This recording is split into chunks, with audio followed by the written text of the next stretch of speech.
Kita langsung ke top topik pertama, pemirsa. Oknum polisi yang diduga memaksa hingga menganiaya pencari bekicot digerobokan agar mengaku sebagai pelaku pencurian saat ini diperiksa Divisi Propam Polri. Polri menegaskan tidak akan menoleransi anggota yang terbukti melakukan pelanggaran.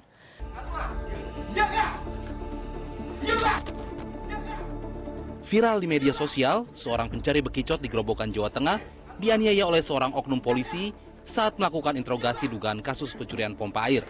Korban bernama Kusianto diduga menjadi korban salah tangkap seorang oknum polisi berinisial IR. Korban mengaku dianiaya dan dipaksa untuk mengakui telah mencuri mesin pompa air. Dipaksa mengakui bahwa sampean mencuri sesuatu. Tuduhannya mencuri apa waktu itu? Ya yang dituduhkan tadi ya semacam mesin cuci, mesin apa itu tadi. Mesin nggak tahu karena saya nggak tahu. Yang memaksa untuk mengaku itu siapa? Kayak oknum itu. Oknum apa maksudnya? Kayaknya bisa oknum dia tuh ya oknum polisi atau apa. Yang pakai jaket hitam di video itu? Nggih. Sampean sempat diapakan saja? Di perjalanan arah pondok ke tempat kelas itu nggih. Sampai beri nggih. Dipukuli di bibir kan belakang iki. Yang mukuli siapa? Orang banyak atau hanya orang pakai jaket hitam itu? Pakai hitam aja. Usai kasus ini viral, Kapolres Grobogan AKBP Ike Yulianto mengunjungi rumah Kusianto untuk meminta maaf dan berjanji akan memberi sanksi tegas terhadap oknum anggotanya. Tindakan Aibda IR dianggap berlebihan karena sampai menekan dan memaksa secara fisik dalam proses interogasi. Interogasi yang berlebihan mungkin sudah kita lihat di media. Jadi hari ini mulai kemarin Aibda IR sudah kita amankan, kita tempatkan di tempat khusus. Kemudian saat ini masih dalam proses pemberkasan, secepatnya akan kita sidang. Untuk kasus dugaan penganiayaan sendiri, Dan? Ya, itu nanti kita lihat nanti hasil pemeriksaannya seperti apa. Tadi malam juga kita sudah berbicara dengan saudara Kusianto. Mabes Polri pun merespon kasus ini dan menyebut Aibda IR tengah diperiksa Divisi Propam Polri. Kadif Humas Polri Irjen Sandi Nugraha menegaskan institusinya tidak akan mentoleransi anggota yang terbukti melakukan pelanggaran. Tadi udah jelaskan Pak Kapolri waktu di pojokan sana.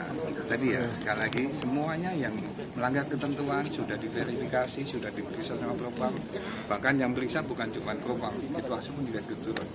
Jadi polisi saat ini sudah tidak ada lagi ruang tersembunyi kalau ada yang melanggar ketentuan. Ada pengawasan dari internal, ada pengawasan dari eksternal, ada pengawasan dari dunia digital. Mabes Polri menyatakan semua pihak diminta untuk mengawasi dan menegur Polri agar Korps Bayangkara menjadi lebih baik ke depan. Tim Liputan Metro TV. Kita bergeser ke top topik berikutnya, pemirsa. Finalisasi sekolah rakyat bagi masyarakat miskin terus dilakukan. Kini 53 lokasi telah disiapkan untuk pendirian sekolah rakyat yang rencananya akan diluncurkan pada Juli 2025. Rencana Presiden Prabowo Subianto menyelenggarakan sekolah rakyat kian mendekati finalisasi. Senin 10 Maret Presiden menggelar rapat terbatas khusus membahas pembentukan sekolah rakyat yang dihadiri sejumlah menteri terkait. Sejumlah hal yang dibahas dalam rapat tersebut yakni pematangan sistem pendidikan, lokasi pembangunan, dan perekrutan tenaga pendidik. Usai mengikuti rapat bersama Presiden, Mendikdasmen Abdul Muti mengungkapkan nantinya akan ada 2 skema kurikulum pendidikan untuk sekolah rakyat, yakni kurikulum sekolah unggul dan kurikulum merdeka belajar. Ada 2 skema. Yang pertama mengikuti kurikulum sekolah unggul, itu berarti Pak Mendikbudristek, tapi juga bisa mengikuti kurikulum sekolah yang berlaku di Indonesia sekarang ini. Bedanya apa sih Pak itu nantinya? Kalau sekolah unggul kan standarnya internasional kan, IB kan, yang sekolah unggul Garuda itu. Kalau kurikulum kami ya sama dengan yang berlaku di Indonesia sekarang ini. Untuk kurikulum sekolah unggul, sistem pendidikan menggunakan standar internasional yang di dalamnya akan melibatkan guru asing yang berkolaborasi dengan guru lokal. Sementara kurikulum sekolah merdeka belajar menggunakan kurikulum pendidikan nasional yang telah berjalan saat ini. Tidak hanya itu, nantinya akan tersedia fasilitas pendidikan bagi siswa berkebutuhan khusus. Sekolah rakyat menargetkan anak-anak dari keluarga miskin dan miskin ekstrim kategori desil 1 dan 2 berdasarkan data tunggal sosial ekonomi nasional. Mereka akan diseleksi melalui verifikasi status ekonomi dan tes akademik. Dan untuk mendukung atau tenaga pendidik. Jawa Timur menjadi salah satu provinsi yang menyatakan kesiapannya mendirikan sekolah rakyat yang akan dimulai di 3 tempat, yakni Kota Malang, Kota Batu, dan Kota Surabaya. Tim Liputan, Metro TV. Sementara itu, Menteri Sosial Saifullah Yusuf mengatakan saat ini sudah terdapat 53 lokasi di Pulau Jawa, NTT, Kalimantan, dan Papua yang siap menyelenggarakan sekolah rakyat. Menurut Menteri Sosial, Presiden Prabowo Subianto meminta agar program ini terus dimatangkan dan bisa menjangkau lebih banyak daerah di tanah air. Hal ini diungkapkan oleh Gus Ipul usai rapat terbatas soal sekolah rakyat di Istana Kepresidenan Jakarta pada 10 Maret. Dalam ratas membahas lokasi sekolah, kurikulum, mekanisme penerimaan siswa, hingga sarana dan prasarana, serta infrastruktur pendukung sekolah rakyat. Gus Ipul menjelaskan sekolah-sekolah yang dipilih harus memenuhi syarat kelayakan, termasuk ketersediaan asrama, ruang kelas, tempat ibadah, kantin, hingga fasilitas olahraga. Tapi sekarang kita kurang 3 bulan ini, Juli ini. Ya, jadi yang saya sebut tadi itu emang secara sarana prasarana sudah siap untuk digunakan memulai penyelenggaraan tahun 2025-2026. Nanti tentu dalam prosesnya akan ada pembangunan sarana prasarana sesuai yang dibutuhkan. Pemerintah mengalokasikan anggaran 100 miliar rupiah untuk satu sekolah rakyat. Namun anggaran tersebut bervariasi tergantung dengan kebutuhan sekolah rakyat di masing-masing daerah. Anggaran tergantung perkembangan sih. Nanti Pak Mensos lebih detail. Yang disiapkan berapa untuk pembangunan dan rekrutmen guru? Bergantung kebutuhan masing-masing lokasi. Rata-rata 100 miliaran kali. Untuk satu sekolah. Lokasinya di mana? Top topik ketiga, pemirsa, mantan Presiden Filipina Rodrigo Duterte ditangkap pihak kepolisian Manila pada Selasa siang. Duterte ditangkap atas dakwaan kejahatan kemanusiaan berdasarkan perintah Mahkamah Pidana Internasional atau ICC. Duterte ditangkap setelah mendarat di Bandara Internasional Manila usai melakukan lawatan singkat ke Hong Kong.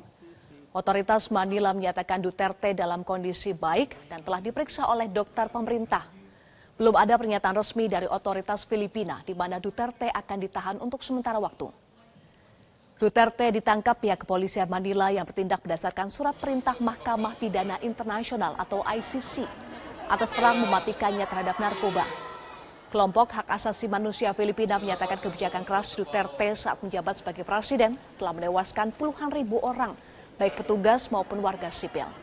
Terlebih terdapat fakta pemberantasan narkoba dilakukan tanpa bukti.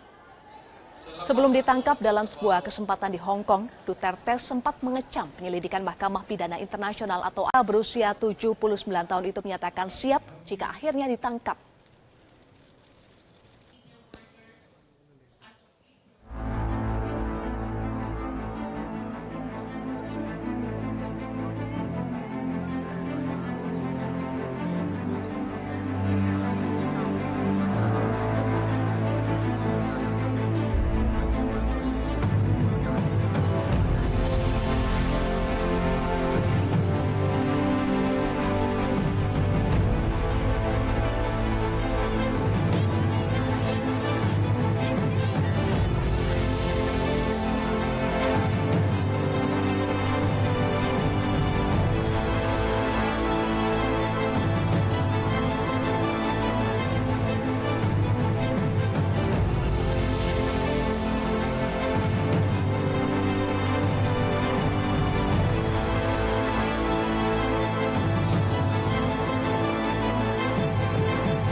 Jelajahi cara baru mendapatkan informasi. Download Metro TV Extend sekarang.